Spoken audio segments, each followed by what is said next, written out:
Mr. Man story. I hope you're not getting bored of them yet. You are still enjoying them.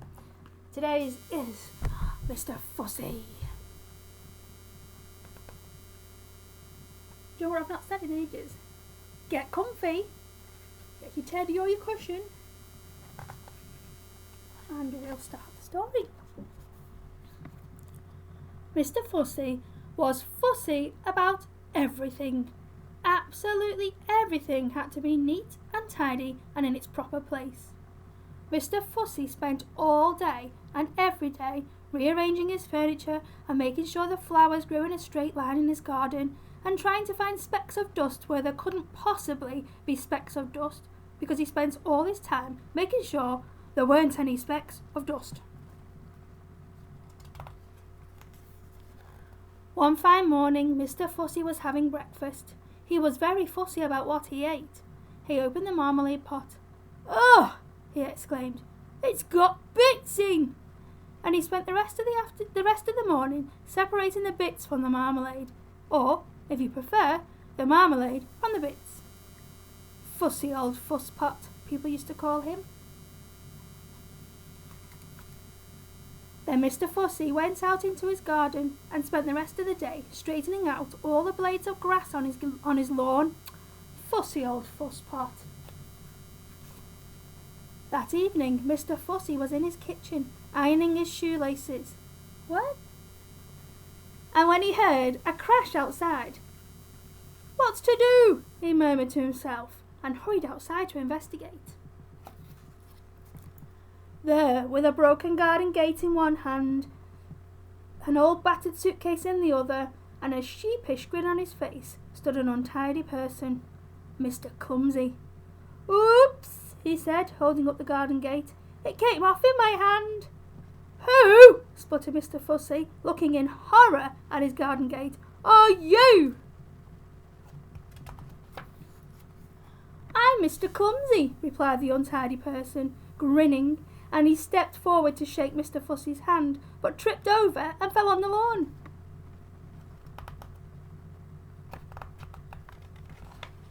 I'm sure these pages are stuck together. There we go.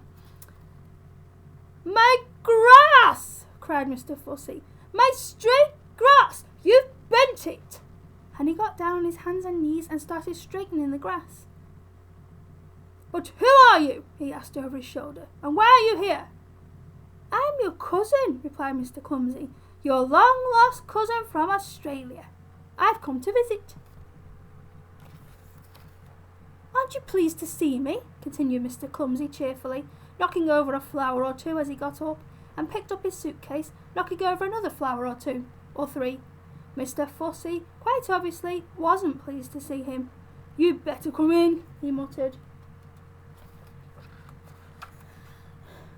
"I say," remarked Mr. Clumsy, looking through the front door of Mr. Fussy's house. "I say, what a neat little place you've got here." And he stepped inside and tripped over his shoelaces, he often does, and knocked over a chair and dropped his suitcase and fell in an untidy heap on the floor. "Whoops," he said. Mr. Fussy shut his eyes and heaved a sigh and groaned silently to himself. Later that evening, after Mr. Fussy had cooked them a meal, and after Mr. Clumsy had helped with the washing up 2 broken plates, they sat down to talk.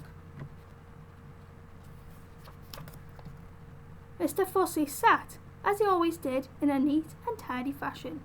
Mr. Clumsy sat, as he always did, in a not so neat and tidy fashion. "How long are you staying?" asked Mr. Fussy. "Oh, I don't know," replied Mr. Clumsy. "A few days, a week, a year, I haven't decided." When he awoke in the morning, Mr. Fussy jumped out of bed and went into his bathroom. "Oh no!" he gasped. "Oh no!" Oh yes, Mr. Clumsy had been there before him.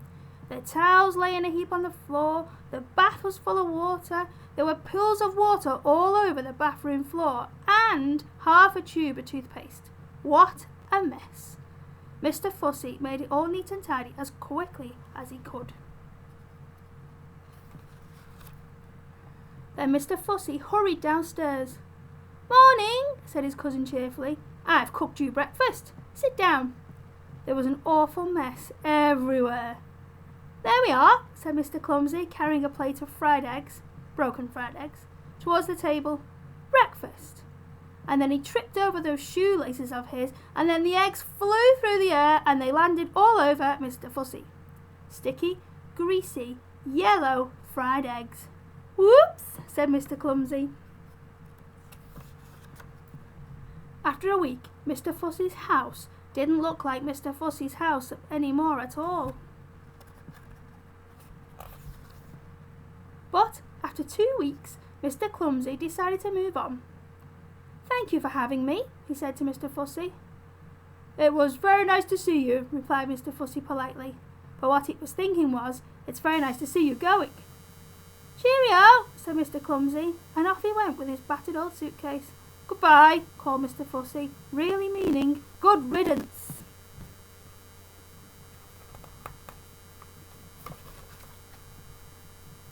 Then Mr. Fussy fussed around his house as he'd never fussed before. Fussy old fusspot.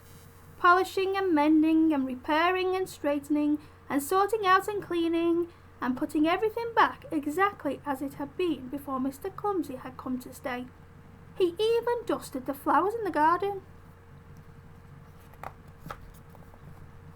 That evening Mr. Fussy was in his kitchen polishing an egg when he heard a crash outside. "Oh no," he groaned, "not Mr. Clumsy back again. It can't be, it mustn't be, it isn't." And it wasn't. It was someone else. Somebody who had just walked straight through Mr. Fussy's garden gate. Somebody who can't help having little accidents. Somebody you may have met before. "Hello," smiled Mr. Bump. "I've come to visit."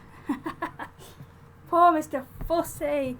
Not sure he'd be able to cope with Mr. Bump as well. Oh, I enjoyed that. I hope you did. And tomorrow, we are on number 21, so we're up number 22. Oh, Mr. Bounce. That'll be great. I'll read that one tomorrow. Until then, bye-bye.